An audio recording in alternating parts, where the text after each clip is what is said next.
We got a couple of great topics for you today, including we're going to talk about how the U.S. Air Force drone is supposedly taking over its operator and trying to kill him. Then after that, we're going to talk about the Taliban and Iran are fighting against each other. So maybe we played 4D chess there, and that's why we left all of the equipment. We played a lot of 4D chess there, actually. There's a lot to unpack with that one. But first... Then also we have the Chinese. The Chinese they're up to no good in the South China Sea. Sure, it's their backyard, and maybe you could make an argument that we wouldn't want them in the Boys Caribbean. will be boys. But yeah, boys will be boys. Boys are playing in their backyard. That's so all. we'll get into that. And then finally, we're also going to talk a little bit about the Wagner group, Prigozhin, who is running that mercenary group in Russia. And what's he up to? He supposedly is poking Putin. He's poking a lot. Yeah. But let's kick it off with the most scariest thing, the Terminator future. Yeah. This AI This warms my heart. This I'm very excited about. When I see that the drones they're taking a little bit of initiative, you know? Because it's kind of like, why are we always telling them what to do? Why are we? Right. I like to know that my drone, he's doing a bit of the work himself. So the U.S. Air Force denies running a simulation in which an AI drone killed the operator. And from what I've heard a little bit about this, basically what happened was the Air Force is running these simulations, and the drone decides it's going to kill the operator. So the operator tries to prevent this, and then the drone decides it's going to kill the... communication towers. Right. Yeah, so the whole thing was set up as a game, like a war game. So the drones were told that they need to take out anti-air, like missiles, of the enemy, whatever. And every time they do this, they get like a point. They get a cookie. They get you did a really good job, we're proud of you. The problem is, though, the operator would have to approve if they were going to destroy the target or not. So the drone successfully identified an enemy anti-air missile system and was like, can I please destroy this and get my point? And then the operator sometimes would say no. And when the operator said no, the drone's like, wait a minute, you are denying me my purpose and my cookie. This means you are also the enemy. And so kills the operator to go buck wild on these anti-air systems. That's not even a hard jump to make. It's not a hard jump at all. Yeah, you would. That's exactly what you would think you would. What he logically did, do. what they did, because we don't know how the drone identifies right now. Yeah. But what the drone did was a classic salty NCO move. Because, well, okay, NCOs don't kill their subordinates. But the next move, when they put in programming saying you cannot kill the operator, the drone's like, cool, into what you just said, it was like, I'm going to take down the comms towers. The salty NCO move was just, they turned off the mic, and they'll blame it on batteries later or something and be like, sorry, we just never received word. We don't know what happened. Meanwhile, they screw up the entire mission. But I will say, as a former drone guy, which I was going to say, you have a lot of experience with drones in Afghanistan. Kind of a drone guy. Yeah. Yeah, when I got out of the Marines, so in the Marines, I got qualified with the Raven 11 Bravo. But then I used that to fluff up my resume as soon as I got out, and I became a contractor with Science and Engineering Services, where I got trained up on like the Puma, and I had to take all these exams, whatever. So I was overseas working with drones, and I will say, the only time anything goes wrong with any type of drone, it's human error, it's operator error. So I kind of think maybe let go, let God, and if this drone is saying, dude, I can merc better than you ever could dream of, let him try it. Why do we have these drones handcuffed? Why did we handcuff the drone? Right? But I like to see my drones out there bloodthirsty and just murking left and right. And this drone was given its wings. It was let to go out and do it. You know who else loves that? Obama. But what I love about this story is that the colonel originally told everyone about this, saying, yeah, this drone in the AI simulation killed the operator, took out the comms towers. It just went bloodthirsty to get its points. And then the media picked it up and went everywhere. Now the Air Force is like, whoa, that dude, whoa, listen, that dude, he doesn't know what he's talking about. So do you think the Air Force is playing PR? They're trying to cover up the fact that this drone did try to take out its operator? Honestly, if I could be real, no. I think this colonel misinterpreted something, and he went up there in a classic colonel way, completely tone deaf, unprepared, and was given it, like, maybe he actually misunderstood something that a subordinate said.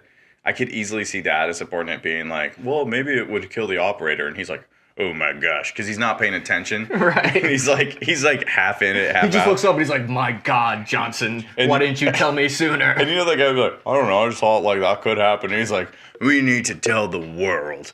And so this is my chance. Me call that guy at CNN. And also, here's another dynamic of the drone world, at least when I was doing it in Afghanistan. Yeah. Pilots did not like us at all. I remember working with helicopter pilots. Helicopter pilots specifically had so much beef with the drone community. Did they feel as though they're probably feeling like my job is in jeopardy? Literally. They were like, oh, you can never, like a drone can never replace what we do out there. And it's like, well, it could. Yeah. 100% it could. But it's also like, that's not the point. Also, you know what I mean? bring up a good point because helicopter pilots have fratricided, killed their own people in the past. Like, there's probably more instances of Apaches killing like blue on blue than there is on drones. No, there's also like they crash all the time. Like, yeah. You know, like I'm sorry, if you're in a helicopter crash, 9 times out of 10 you're dead. But I don't know why they made me. I shouldn't be laughing, but it's true. Like half of the training we had to do for the drone program because you had to get FAA certified and all this other stuff. Yeah, we had to watch all these like training videos about crashes, and it was weird because we're flying tiny drones and they're making us get like class G whatever certified, and I can't remember it all. But one of the videos we had to watch was like a simulation of a real crash, and they had the real audio of a helicopter pilot who wanted to do this weird move around a bunch of trees. Yeah. And his co-pilot was like, I don't know if we should, Bill. Because you know how helicopter pilots talk. They're all like dry. I love listening to helicopters pilots. The way they talk is hilarious. And then he just goes, oh ye of little faith. And then he does the type move. Of shit they say. He does the move. They both die. And what I love about it they're is... so confident, though. Is in the training video... Why are we laughing about this? We shouldn't be. But in the training video, it's great because it's like this real simulation of an actual crash. The guy's last words were like, oh, ye of little faith. And then they died. And the thing is, though, at the end of the video, they're just like... You have this chubby... People are going to hate us so much. You have this I'm 24 years old doing this training. You have this big, fat, retired Navy chief who's like... I think we all know what happened after that. Mm-hmm. So think about that before you get buck wild. I'm like, dude, my drone sounds like a lawnmower. It's the size of a lawnmower, and I'm on the ground. But funny story about a drone accident when I was in Afghanistan. This is a true story. So I was operating out of Fob Warrior, a small outpost in like northern Afghanistan, not too far, if I can remember correctly, from the Pakistani border, but it was originally a Polish base. The 82nd Airborne, the 1st of the 82nd took it over. That's where I was embedded with my 2nd unit. So I was just there as an SME, and I was working with some really awesome people. Subject matter expert. Thank you. But the warrant officer, who I'm not going to name because he's got a great career, and this is a big slip up, he always wanted to land the Raven on the FOB because the FOB was so tiny, we didn't have a lot of space. But the thing is, like, these things can come down really fast, right? Yeah. They're kind of like made to either crash and fall apart, or if you do it properly, you kind of comes in fast and you do this pop move, and it like catches all the air and it slows down and just drops. Yeah, like a glide or... Yeah, but we had it on auto, so I'm outside. I clear the way because we have to clear a ton of space for this thing to land. It's near the gym, it's near the DFAC, it's near everything people around, but we do clear the space. The Raven is coming down. It's at about 30 knots. It's coming down really fast.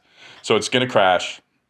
It'll probably be fine. But I remember, as I'm standing there watching that there's no troops around, we got people guarding the spots, there's this one little gap in the Connex boxes. And this one motivated little soldier just comes out. He just finished at the gym, dude. He's feeling good. He's like swole. He's sweaty. Looks stunning in the sun. Mm-hmm. Comes out, and just as he comes out, I watched the Raven come down, and the wing perfectly clips him in the nuts. Oh, God. Perfect. That's 30 knots, dude. Oh. That could have been an amputee moment. Off? Yeah.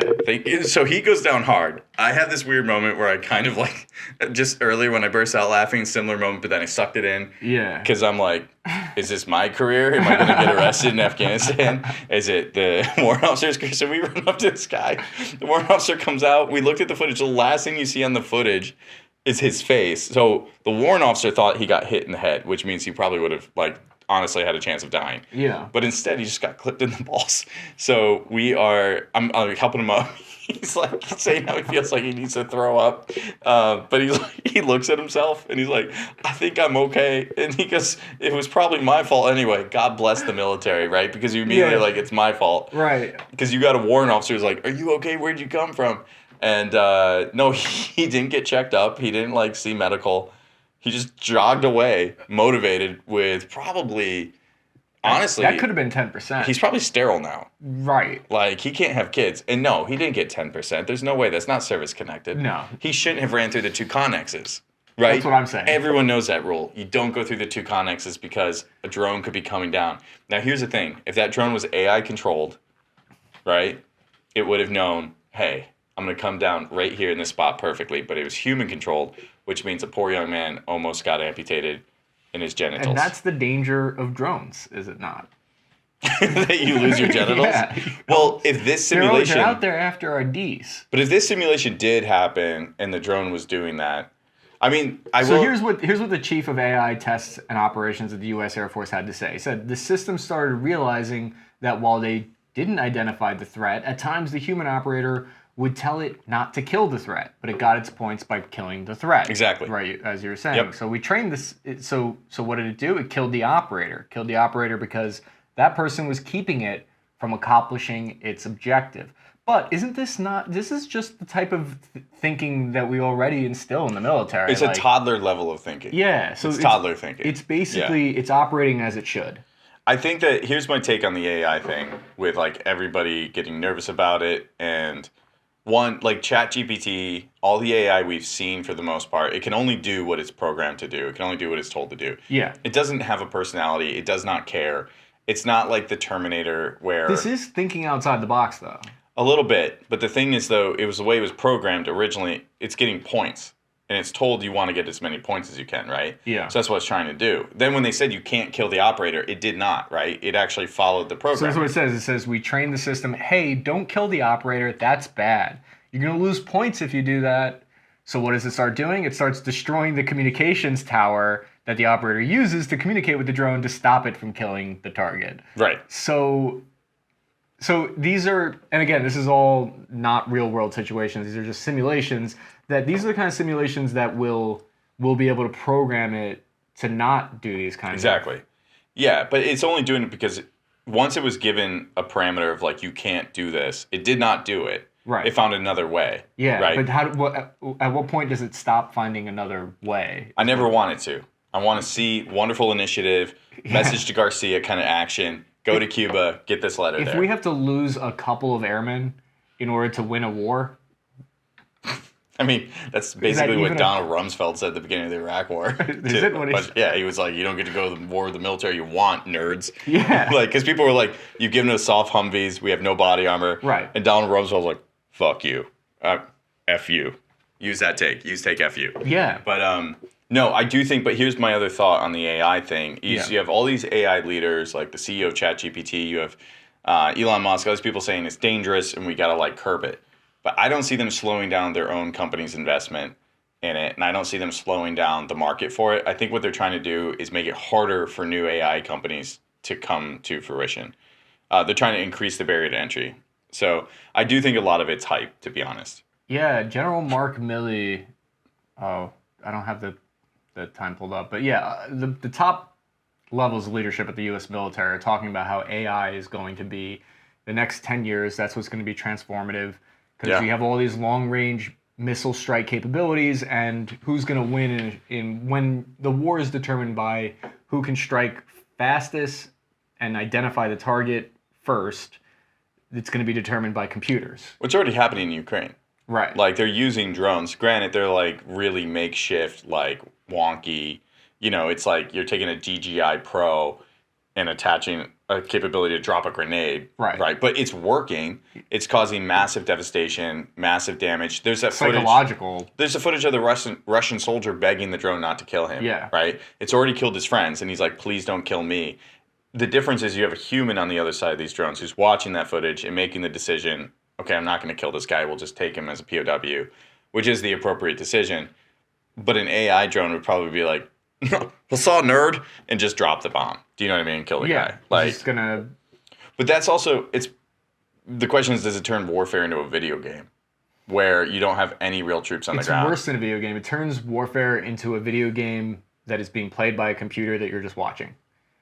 You're not even playing it. That's why it's great to be born in America, man. God bless. Hey, listen, have we done it all well? No. Have we done it right? No.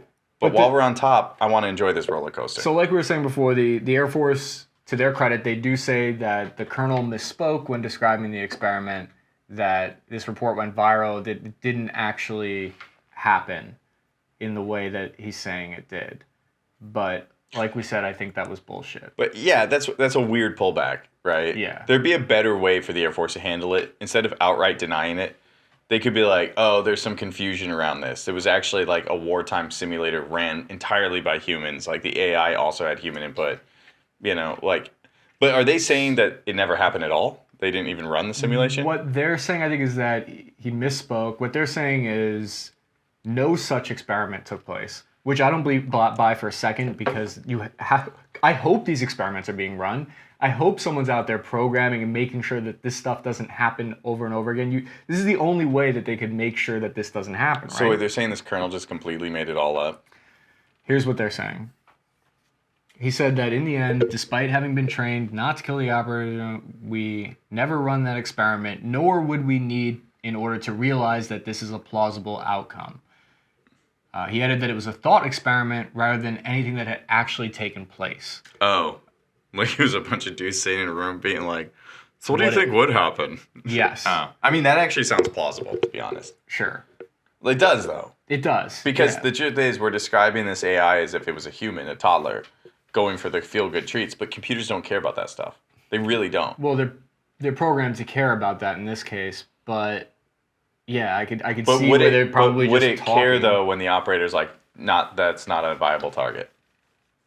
Maybe not. Maybe that's why they're saying it was just a conversation that was being had, not an actual simulation. No, and now what we have here is a grandpa colonel who potentially was just sitting in the room, confused by everything and taking his own notes. Yeah. And then he went home to his wife and said, Betsy, They tried to kill us.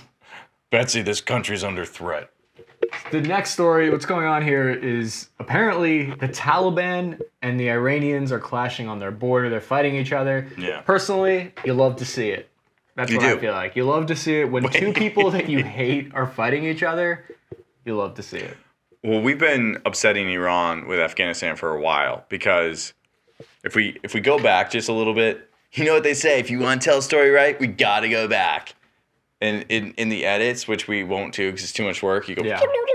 and it Twirl shows, effect. it shows a bunch of little children. You go, not that far back. Then you go to the invasion of Afghanistan, and we're like, right there. No, but what happened was when we took over Afghanistan, we removed the Taliban from power, and we allowed the poppy fields to be reopened. Right. So the Taliban never allowed the poppy fields. They removed that. Like, they don't believe in the opium trade, heroin, etc. We allowed it to reopen, and then in the last 4 or 5 years, heroin has been flooding into Iran because they're neighbors, right? And similar to how parts of our government are blaming China for fentanyl in this country, Iran was like, we know that America intentionally reopened these poppy fields to create an addiction problem in our country and hurt our population, hurt our civilians with opium. Because they also claim that the CIA got it going. Iran claims that. The U.S. would say they tried to shut down the poppy fields for a long time, and then that failed because when they were doing that, they were shutting down all the poppy fields. You were destroying Afghanistan's economy. So what they ended up doing was like, okay, we'll let you grow the poppy seeds so that your economy doesn't fail. It was what the U.S. said. But you could totally understand. You could see from Iran's point of view, the Americans come in, suddenly there's all these drugs. It's like, put two and two together. Yeah, in my gut, and I'm not super educated on the poppy flow, but I would say that we definitely benefit from the poppy flow. From destabilizing Iran? And not just from destabilizing, but like you and I, many, many moons ago, talked about Colonel Sabo, the Marine Corps colonel who was involved in the extended version of Iran-Contra, which like Iran-Contra, we were shipping drugs down, bringing weapons and trading with drug lords to essentially fund what we thought was a coup that would shut down communism. Whole thing exploded, got allegedly terminated, but the truth is it wasn't. And the CIA has had a long history from its birth in not just from the OSS, but into what they did in the Philippines, what they did in Japan post-World War II, of utilizing drug trade to get black ops money. Because that money's safer in terms of it's not traced most of the time. Okay. So, like, I could see two angles happening where it could be as simple as we wanted to reopen their economy and give them something because otherwise the whole country will turn on you because they're starving, they need it. Yeah. I could also see a CIA operative saying, let's get this going because we could turn into something lucrative without a big plan ahead. I'm less conspiratorial. I feel like the most simple answer and the most like incompetence answers more questions than like this grand plan. But that's of the what CIA. I think. Even the CIA guy is incompetent. Is my point. He Like fucked I don't up. think he's thinking that far ahead. He's just like in his mind. He's like, well, golly, we can get these going, and maybe that's something good for our agency. But he's not really thinking about all of it. Does that make All I sense? try to imagine. So a lot of people, myself included, when I was in Iraq, I don't think I ever really looked at a map, probably once. And you don't think if you're Iran and you're surrounded by two states that are occupied by American troops for 20 years, how weird would you feel? How weird would you feel that these two countries, and you don't know if they're gonna come into Iran eventually, and some people have the argument that we were planning to go into Iran eventually. I don't know if I buy that, even if things are going well. Why not? But so what's happening here? What's going on here? Last week, deadly clashes broke out between Afghanistan and Iranian guards at the border, raising fears of a new conflict. Both sides have accused the other of initiating a shooting in which at least 2 Iranians and 1 Afghan guard were killed. However, they have issued measured statements aimed at de-escalating the situation. And I don't know if you saw these, some of the videos of the firefight. I did. Yeah, where you see they're Taliban close. are using M240 Bravos. Our stuff. Yeah, they're using our stuff. It almost makes you wonder if we left it there on purpose, knowing they would use it against Iran. There's some great memes. I literally was thinking that the first image I saw, or the video I saw of the Taliban fighter in a gun turret, one of ours, I thought that's why we left those there, so that they would destabilize Iran. I'm not going to be able to pull it up right now, but basically there's this great meme of how the CIA sitting back and being like, yeah, right? Like he planned it all along. But I think that would be giving them too much credit. I also think, though, I don't know, man. Because although maybe, like, how do you leave $50 billion worth? I think there's something like $50 billion worth of equipment that we left there. How do you do that on? And everyone was asking, like, how did you do that? You knew that everyone knew the country was going to fall apart as soon as we left. Right. They knew Mark Milley. And we left the Taliban heavily armed. And he warned. He was like, this is what's going to happen. And so, yeah, your mind goes to like, did we maybe leave that there knowing the Taliban would have nothing too extreme. They don't have like long range missiles that we left there or anything. They have a lot of firearms and night vision, the kind of stuff that would really give Iran a problem. Yeah. And maybe that's what we wanted, to destabilize Iran. Well, Russia was doing that to us when we were still in Afghanistan. They were funding the Taliban Red Unit. Yeah. Giving them MVGs, giving them better rifles, training. And in Iraq, too, Iran was training a ton, and Russia, from what I understand. They were training. But the Iranian, that general that Trump murked. Soleimani or whatever his name was? He was the one who created the terrorist cells and ran them and operated them throughout the Middle East. Right. We killed him. So we disrupted that network for Iran. Now we've heavily armed the Taliban. And here's my other question with the Taliban. How did they know how to maintain all that?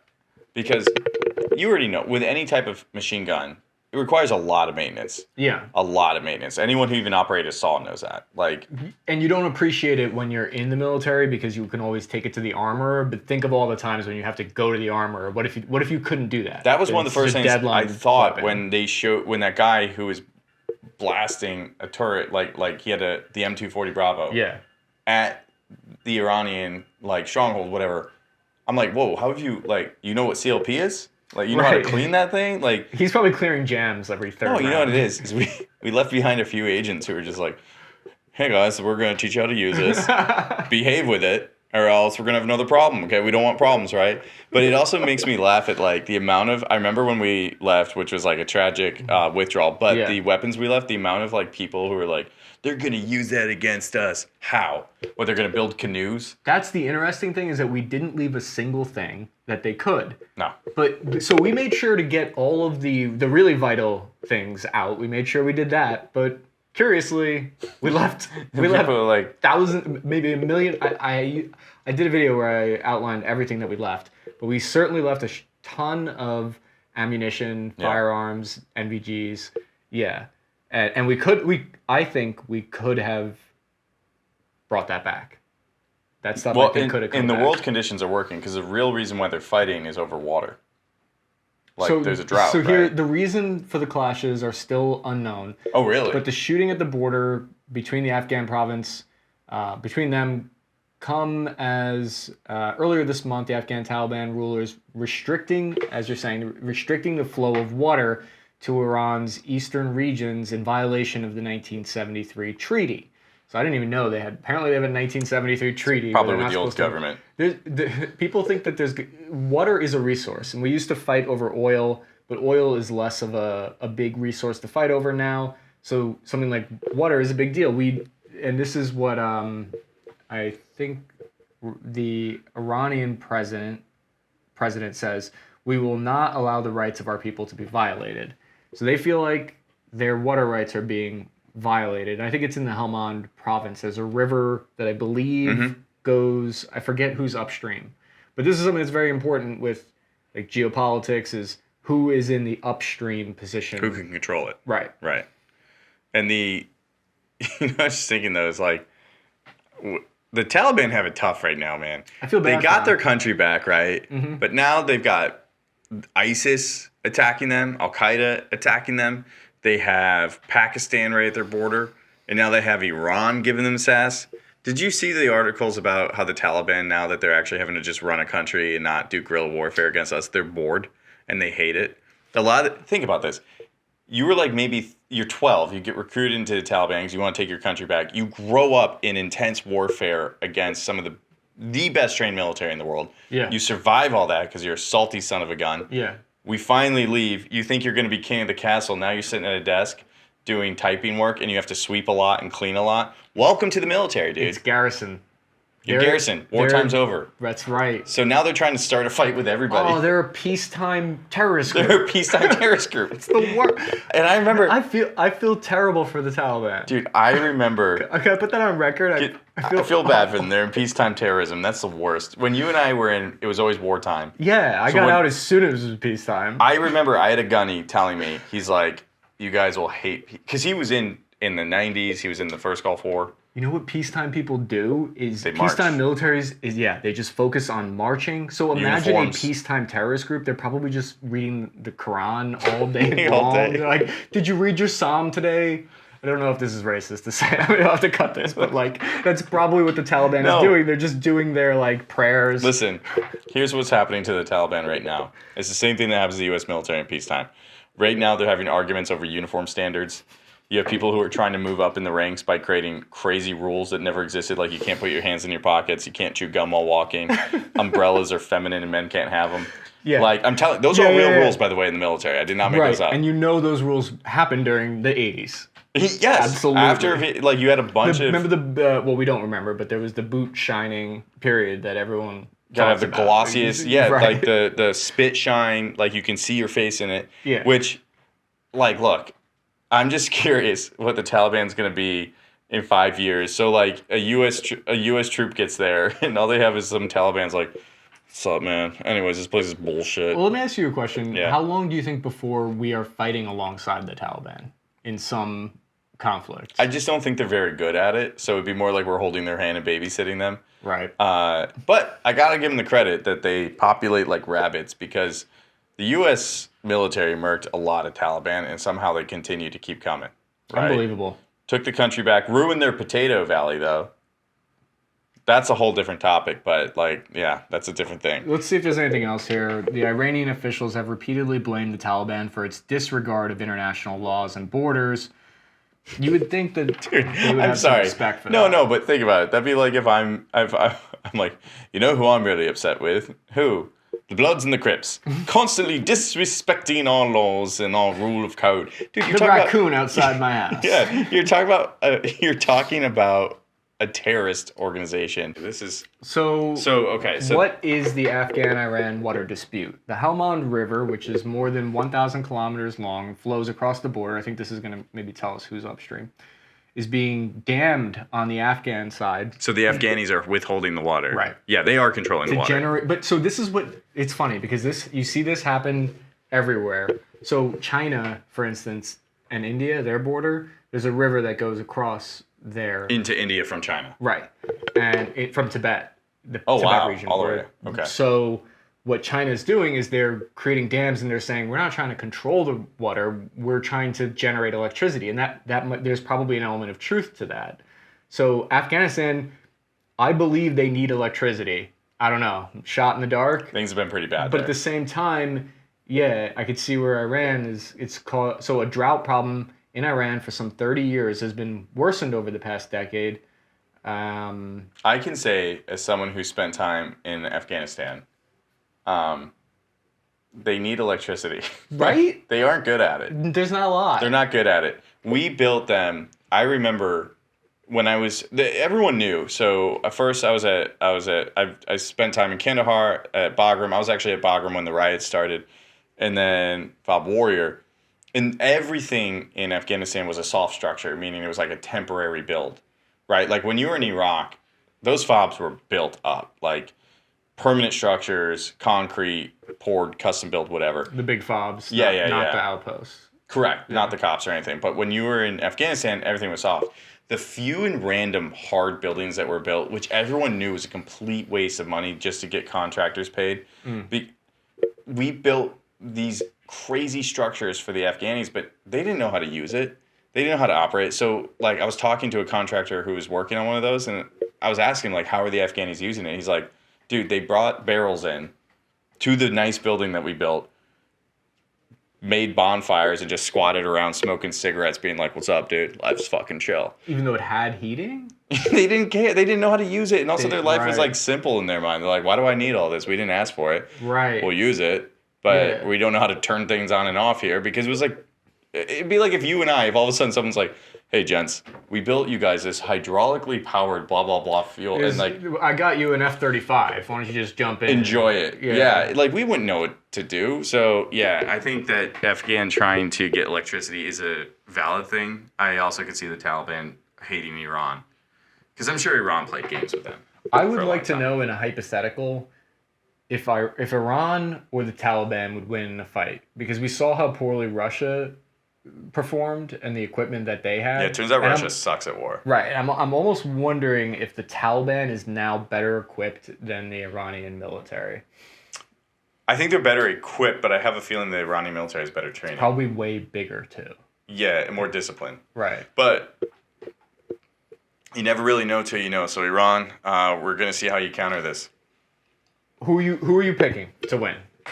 Who do you want to win? Taliban, if I was going to put real money on it? Yeah, right. Well, the truth is, no, I would want Iran to win. Because, like, the Iranian government is an absolute menace. We all know that. Like, they've created just instability throughout the region. They've used terrorist groups to completely disrupt other nations and create havoc. However, the actual population of Iran, the people, are very anti-government. They want change. They're educated, too.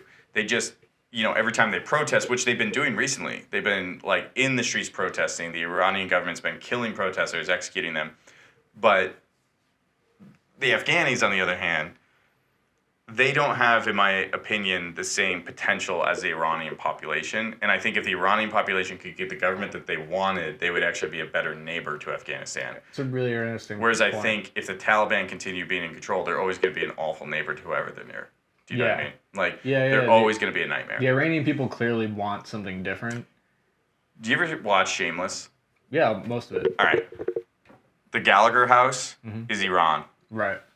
The weird white supremacist house next door that caused all the problems. Taliban. That's I like how you whispered it. Like, Taliban. I don't want to call them that. But yeah, that's the Taliban. So I think my money is on Iran to win. But I do actually think Iran would win. in general. Like, let's look up the population numbers for Iran population. Barbara, can you pull up the population numbers? Thanks, Barbara. 87 million people in Iran. Afghanistan is half the size at 40 million. And probably you also have to take into account Iran or Afghanistan has a food problem, a health problem, medical problem, right? So Afghanistan GDP is 14 billion and dropping. Iran GDP 359 billion. Right. So Isn't that shows how poor Afghanistan is. They're half the population, but their GDP is like just a fraction of the size. And the other thing you have to take into account, like I was saying, Iran has modern healthcare. Iran has modern education. Afghanistan people are starving to death right now. Like, they can't handle the flu. You know, their hospitals are overwhelmed. They don't have electricity in a lot of places. So the Iranian population is just better suited for this conflict, in my opinion. You know, and they've been doing it for a long time. So the thing is, if I was Iran, I would go into Afghanistan.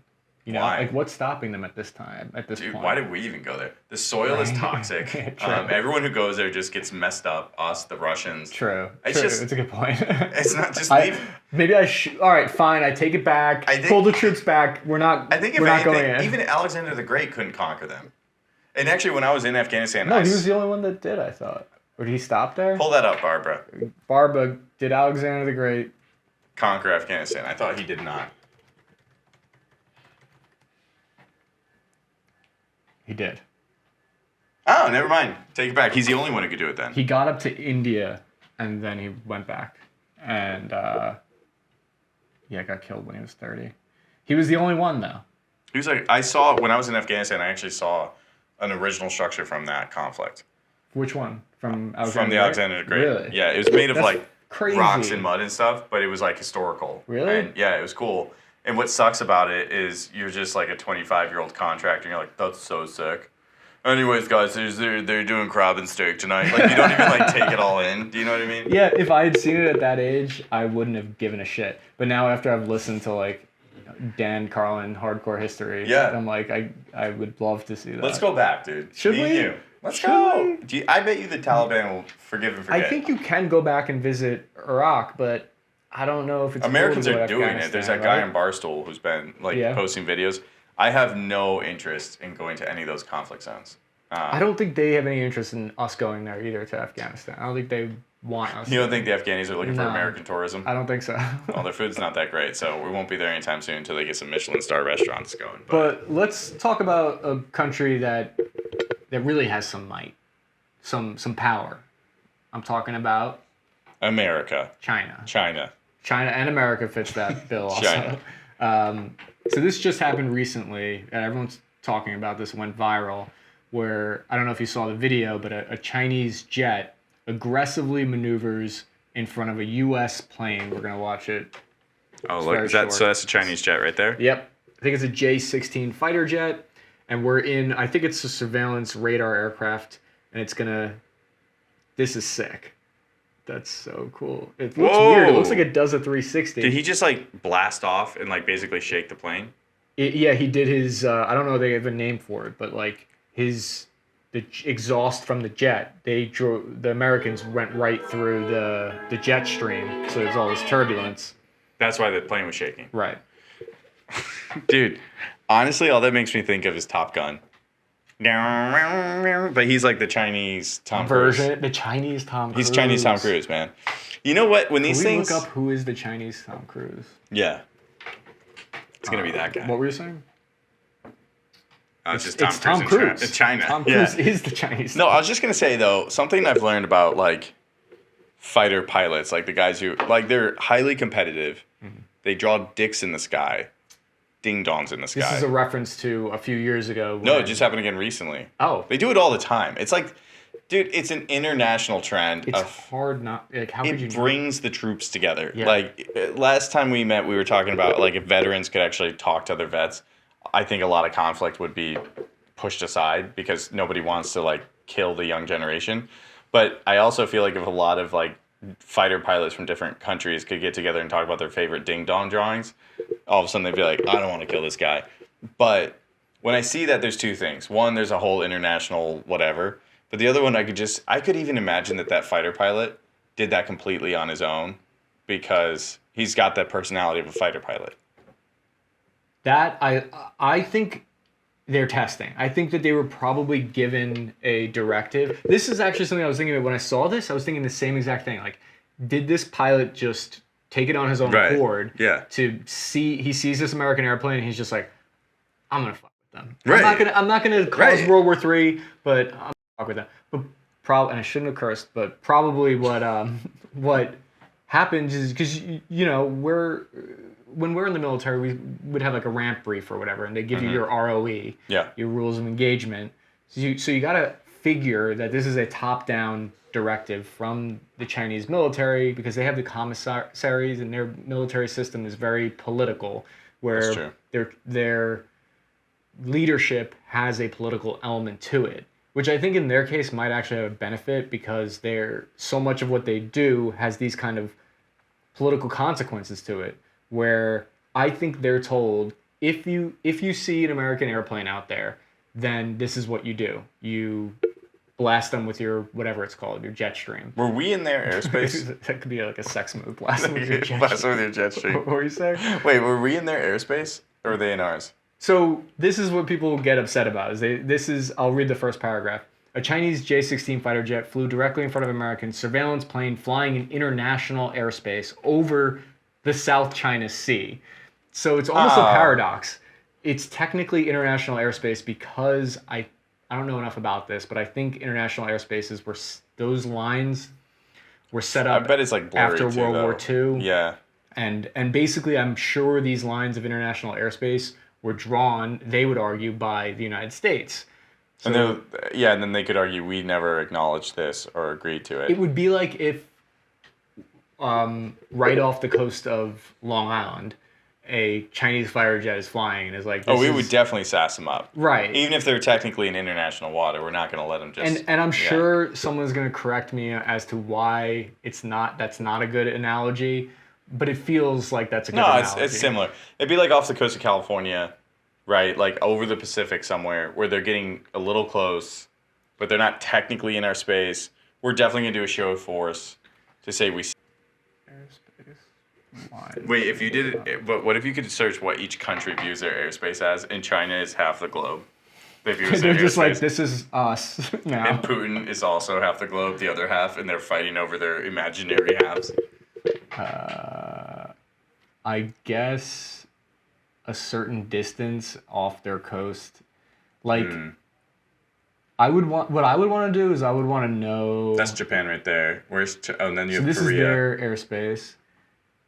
I'm guessing that we were probably, flying somewhere over here or something. Well, China's been pushing up on a lot of stuff. Man, they've been building fake islands, like man-made islands, and then claiming this is our land to try to continue to encroach. Japan is now increasing their military size to react to, or Japan is now increasing their military size in response to China's aggression, which risky. We all know what Japan did last time.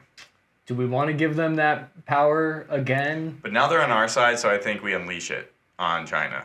Well, no, actually we shouldn't, because they did that last time. No, I think we should. I think so. Every time Japan has killed 30 million rearmed, Chinese last time. Well, no, I didn't mean that. I mean, I did mean that. Yeah. If I'm mask off. Mask off, is that what you said? Yeah. Mask off side. Like we just we bring the Empire of the Rising Sun back. Right. Well, when you think, actually, if we're going to go historical on what Japan did, so World War I, Japan was the only Asian nation invited to the Treaty of Versailles. So they were treated like an equal at the table. It was a big deal. But when you think about it, they were isolated from the world for a very long time. We forced them to open up. They did, and they're very good at taking what other people do and making it better. So they looked at the world at that time, we were colonizing everywhere. Africa was still colonized by the British and the French. Everything was colonized. So the Japanese were like, oh, we want to fit in. We want to be like you guys. We'll do it too. They were really good at it, really brutal, really ruthless. And they took Korea. They took huge chunks of China. They took all these other islands. And then they just went too hard. So what they need to learn how to do is... Soft touch empire. soft touch it. The only nation China's been doing soft touch empire building right now. I'm sorry, what were you saying? No, but so are we. Yeah, well, we weren't so soft touch a bit. Like Well, it depends on if you have oil. Right. If you have oil, we went in boots on the ground. China's more. They buy things, and they make financial investments, which we also do, though. We do. And they also send their UN peacekeeping troops instead of they're in South Sudan. I didn't know this until recently. They have a whole 2,000 soldiers, PLA soldiers in South Sudan, but they're blue helmets. China's trying to make major headway into Africa, and they have a lot of propaganda promoting Africans coming to China by highlighting the slavery and abuse of black people in America, saying we won't do that. Like, we've never done that. So why would you side with this country? Yeah, they're only abusing their Muslim population. And the monks, the Tibetan monks too. Right. Which I learned only about this recently. But really? So I really knew nothing about this. They've been doing it for a minute too. Yeah, many minutes apparently. Yeah. So in the 1950s, they invaded Tibet, conquered it, and they also invaded the Xinjiang region, which is where the younger Muslims are. I was always trying to figure out, like, why are they doing this? Is it because they hate Muslims or something? It really, at least from my point of view, my theory is that, and other people's theory, smarter than me, is that they conquered Tibet because that's their water tower, it's called, because that's where 500 million of their people get water supply from Tibet, the rivers that go through there. They can't let anybody else control those rivers. So they have to take it. They have to take it.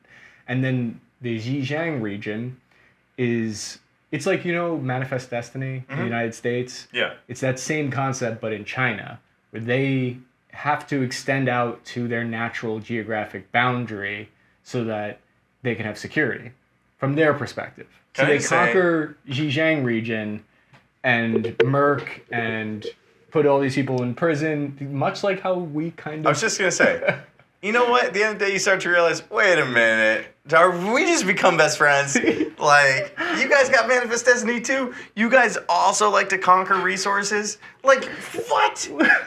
Why are we fighting? Right? We have so much in common. It was such a missed opportunity. Friendship. We could have conquered the world together. China and America. No, the reason why we couldn't is because eventually we'd have to conquer each other. You know what I mean? We're too competitive like that. You don't think there's some way that we could align? Like how... I know how we hold Britain and America, you never would have thought that they would be friends. Jump into bed together. But they did. Here's how we control China once we both conquer the world together. Yeah. We keep Japan on a leash like a mutual hate. Like a rabid Malinois. Just mutual... And we will let it go. Dislike. No, we will let Japan go. We will tell Japan one day, we'll go, hey, Japan. And Japan will do the whole, like, aren't I so kawaii? We'll be like, no, stop. You don't have to do that anymore. You can be yourselves again. And then, they're going to be like, nani desu ka? And we're like, yeah. We let Japan... And then Japan puts on the head bandanas again, and China's like, oh, no, don't do it. And then Japan just takes over a huge chunk of China brutally. And then we're like, are you done? And they're like, no. We're like, Japan, come back. And then they're like, do we have to? We're like, come back, Japan. And they're like, okay, do we have to act kawaii again? You're like, you gotta act kawaii, guys. You know what I mean? I have to actually disagree with your worldview. It was a great theory, but you have Japan on your leash right now. They are our allies. They will fight for America now. Absolutely, yeah. 100%. We're the ones that were encouraging them. We've always been encouraging them to rearm. But we don't let them without our permission.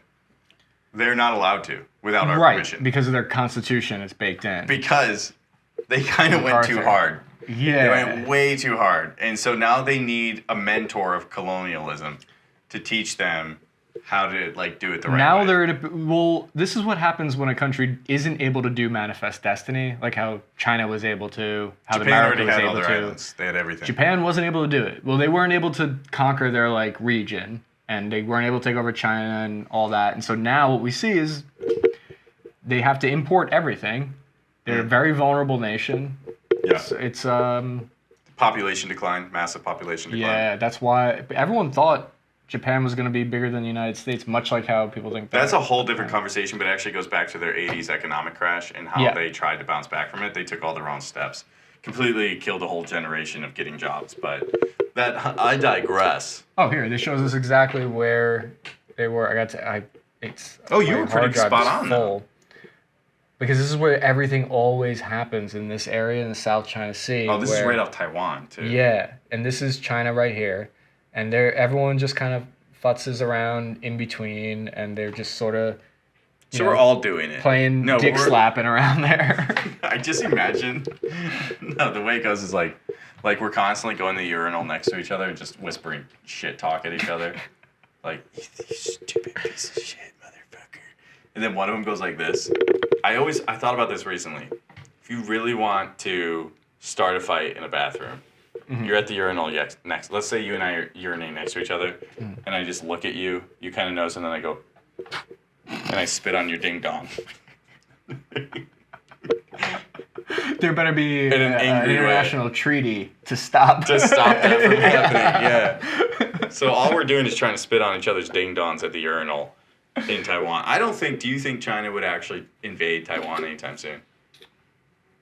I think so this is obviously my uneducated opinion, but I do think that by 2030 they will, because this is what they've been, if you look at what they've been doing, they've been kind of laying the cards out in their favor on the table. Like, they have all these strategic vulnerabilities where 85% of their oil has to go through this narrow Strait of Malacca. You're talking about Taiwan? No, China needs to import their oil from the Middle East that has to go through this tiny strait that the United States Navy patrols, so we could do a blockade.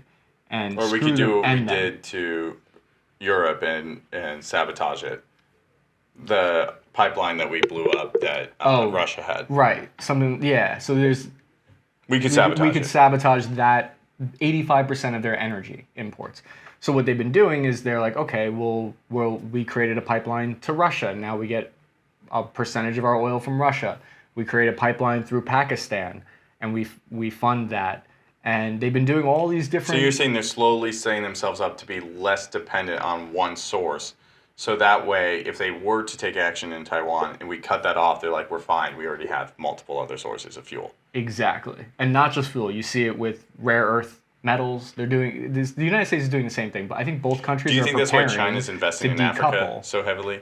Yeah, they're investing in Africa because they want the rare earth metals. The cobalt and everything. Right. And it's smart. It's like what the U.S. has been doing for the last 2 decades too. They're both sides are kind of like, okay, if the other side screws us over, we need to be prepared for that eventuality if it happens, if it were to happen. And you would think from China's point of view, they have more incentive to want to expand because they don't have as good of a deal, I think, as the United States does when it comes to their economy, their influence in the world. I don't know. This is I think those are fair points. I think they're really good at copying the iPhone, though. Copying it? Yeah, they have their own knockoff too. I thought they make it. Well, they do. They're fun like that. All of these say "Made in China" on the back. They're probably listening to us right now. It does on the back of the iPad. Why did all those fingernails just come out of your phone case? Did it? Do you collect fingernails in there? No, that's not what that is. I collect toenails in mine. That's not what that is. No, 8 fingernails. No, I'm fucking with you. I'm joking with you. Totally. I don't know why you took that so seriously. Because I do. I probably do. Wait, what do you store? You actually do. Mine are too long right now, and they're a little dirty. I gotta spruce those up. But I think ultimately, what I think here with this pilot is, sure, there's probably an initiative to harass, especially where it happened in Taiwan. But you know that fighter pilot loved it. Yeah. Yeah, dude. That's go time. That's what he's been training to do. He went out to the communist bar afterwards, got his free beer, which is part of his portions, and he was just singing up the Chinese version of "You Lost That Love and Feeling" to some babe at the bar, and being a cocky Tom Cruise. But let me put something to you, because the American pilots, same thing. No, that's what I'm saying. They're same. Right. They're the same breed. Right. They should be friends. But because they're pilots, they can never be friends. They're too competitive. They're sworn enemies. If they met at a bar, it'd be a drink off, a dance off, and then maybe a fist fight, right? But it'd be broken up by some bar babe who used to date everyone at the Top Gun Academy. Now she runs a bar. Right. Top Gun 2. Why can't we all just get along? Because then we wouldn't have like cool like moments like a fighter jet shaking up a U.S. radar plane. You know How what I mean? boring would it be without that? Life would suck. We'd be like the Vulcans, man, in Star Trek. But thank God we have somebody like Prigozhin in the Wagner group to spice things up. He's a movie character. Yes. He's a movie character.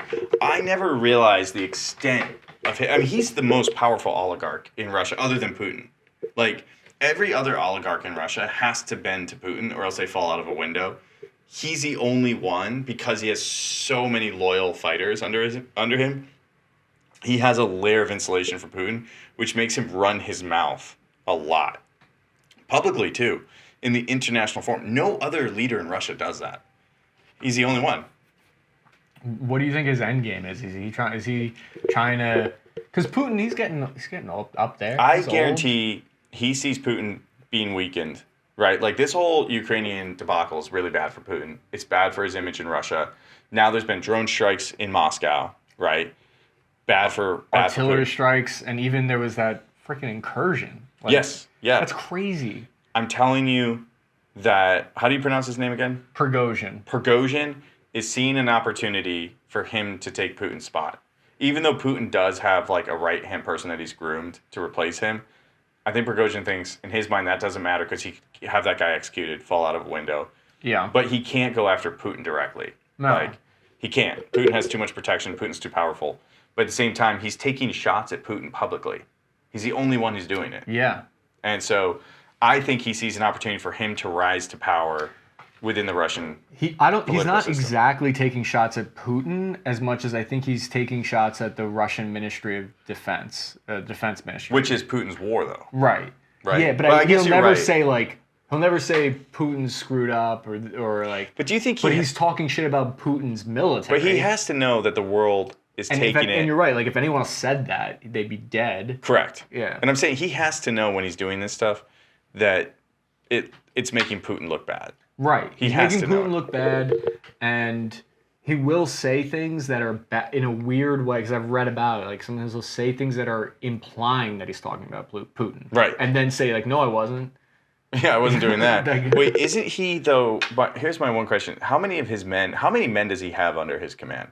So he started, the Wagner group, the mercenary group, started with only, I think it was 2,000 people or so, soldiers, mostly ex-soldiers, Spetsnaz, and they were all over the world, the secret military of Russia. And then he added about, I think it was 10 or 20,000 new soldiers from prisons. So the Wagner group now is probably, 10, 15,000 because we've killed a lot in Ukraine. 10,000 were casualties. We also killed a lot in Syria during that, when they accidentally fired on a base, not realizing that we were there. Yeah. And so we murked like over 150 of them or something. Something like 200 or something. And one of them called it a merry-go-round of death. That's why you don't go against Apaches. But my question is, so he has that many. Are these prisoners? Do you know if they're volunteers or if he's just conscripting them? This was an interesting story where he went to prisons and he said, you have a life sentence for murdering. Spend 6 months in Ukraine on the front line, and if you survive, you have your freedom. Wow. That's what he did. That's also probably why a lot of them are dying.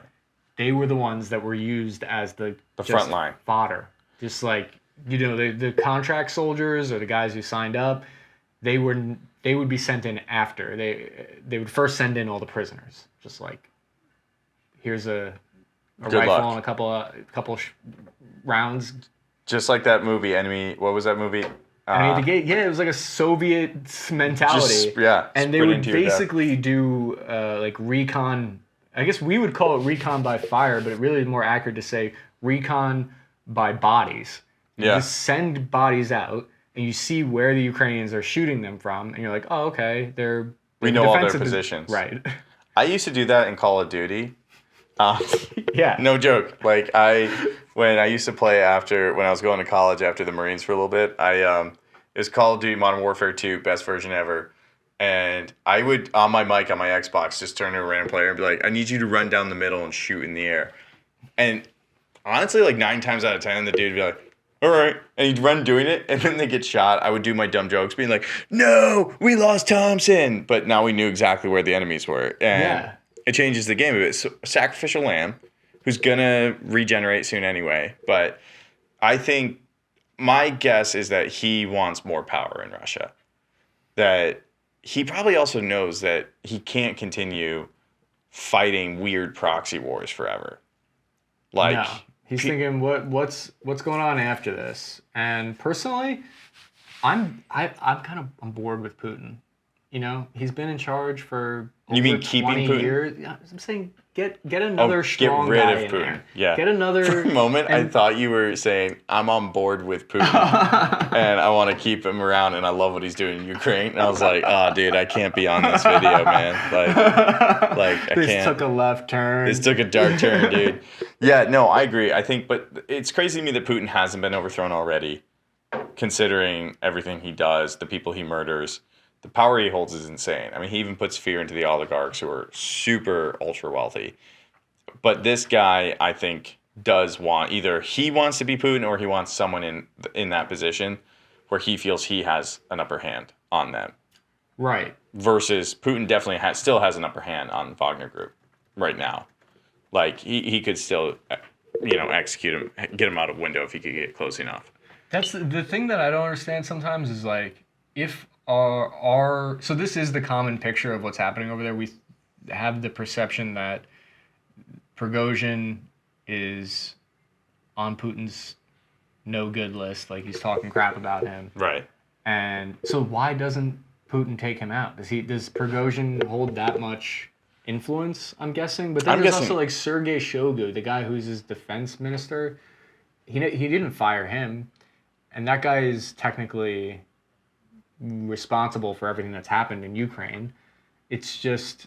Didn't Putin recently poop his pants? Did he? Google it. Putin pooped his pants. Putin poop his pants?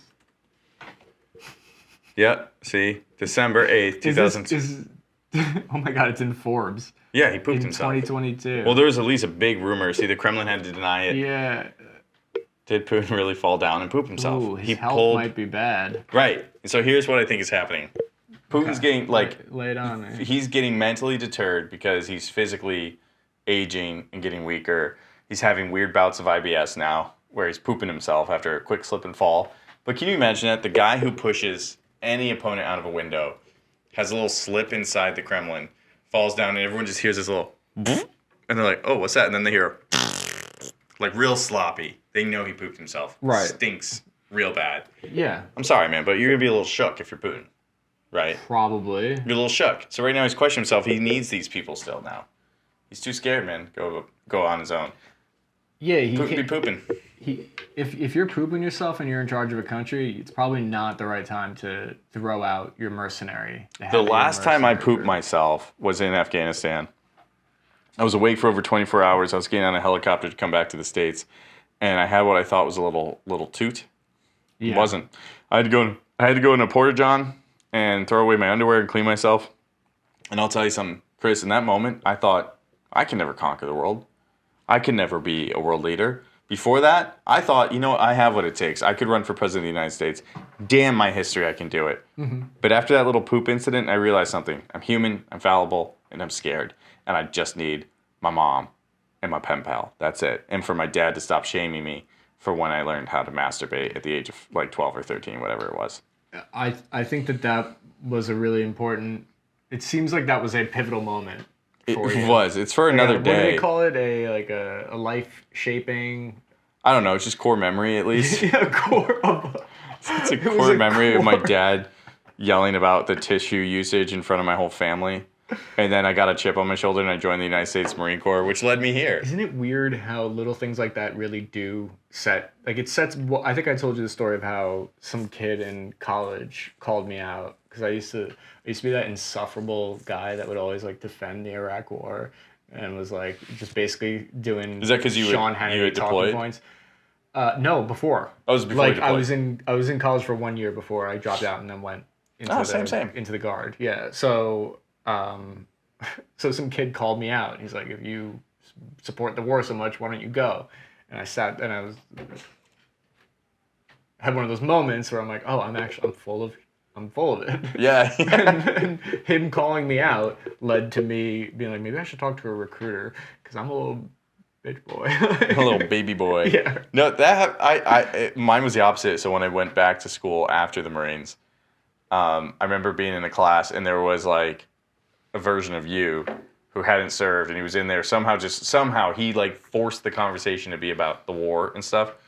And I just remember looking at him being like, you're the same age as me. You could have served. I served. And I'm not saying a word in here because I didn't have the confidence because I had pooped myself leaving Afghanistan. But, everything changed. It humbles you. Yeah. Just like Putin. But he... Putin didn't get humbled early enough. He probably would have, if he had pooped himself in like 1990, the world would be a different place. That's all I'm saying. He was in a jiu-jitsu tournament or judo tournament. He gets thrown really hard and just sharts all over the mat. Right. He would definitely not be the Putin he is today. Also, he was always like an analyst. Like, Putin, you okay? He's like, yeah, I was just thinking about invading Ukraine, but that's not going to happen. No, they all start saying, no. It literally becomes, he's in the KGB back in the day, and every time he enters the room, everyone's like, oh, it's pooping Putin. Pooping Putin, and they bully him, and he's like, "Stop it!" And he runs. Wouldn't even have to. There's that whole thing about like, oh, you get a time machine, go back and kill Hitler. You don't even have to do that. Just go back. I just make him poop himself. Yes. I just imagine him in a meeting with the with the KGB, giving like a presentation. And his commander comes up behind him, and he's like, "Attention!" And Putin stands, and he pulls up his back and goes, "I think baby made stinky. Let's give baby a new diaper." And then they all laugh, and his whole like and he's got one tear going down his cheek. You know what I mean? Yeah. They're like, "Baby needs diaper," and they force him to wear a diaper.